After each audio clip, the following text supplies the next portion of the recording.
ஒரு நல்ல ஒரு தீர்ப்பு கிடைக்கும்ன்றத நினச்சி தான் என்னுடைய முதல் படம் நாளே தீர்ப்பு நினச்சேன். ஆனால் அந்த படம் என்னை கைவிட்டுச்சு.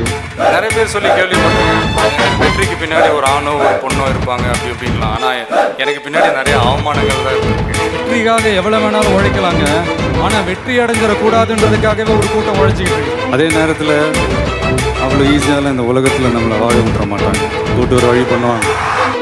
தர்மம் தாங்க ஜெயிக்கும், நியாயம் தாங்க ஜெயிக்கும், ஆனால் கொஞ்சம் லேட்டாக ஜெயிக்கும். எல்லாம் கொடுத்துட்டீங்க நண்பா, ஹிட்டு, ஃப்ளாப்பு, பிளாக் பஸ்டரு எல்லாம் கொடுத்துட்டீங்க.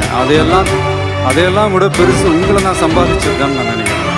உலகத்திலே உழைச்சவங்களை மேடையில் வச்சு அழகு பார்க்குற ஒரே முதலாளி ரசிகன் தாங்க. வேற லெவலுங்க, நீங்கள் வேற லெவல். கிடைச்ச வண்டியில் ஏறி நினச்ச இடத்துக்கு போக முடியாது. நமக்கான ட்ரெயின் வரணும்னா நாம் கொஞ்ச நேரம் பிளாட்ஃபார்மில் நின்று தான் ஆகணும். இக்னோர் பண்ணிவிட்டு உங்கள் வேலையை மட்டும் பார்த்துட்டு போயிட்டே இருங்க. கத்தி பார்த்துட்டு டயர்டாயிடும். இது என் வாழ்க்கையில் நிறையா நடந்திருக்கு, அதனால நான் சொல்கிறேன். தேவையில்லாத விஷயத்துக்கெல்லாம் நம்ம ரியாக்ட் பண்ணிக்கிட்டு அதான் நம்ம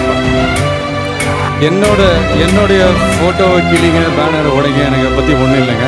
ஆனால் என் ரசிகர் மேலே மட்டும் கை வைக்காது. எனக்கு உண்மையாக ஒருத்தர் வெறுக்க தெரியும், பொய்யா ஒருத்தர் நேசிக்கவே தெரியாது.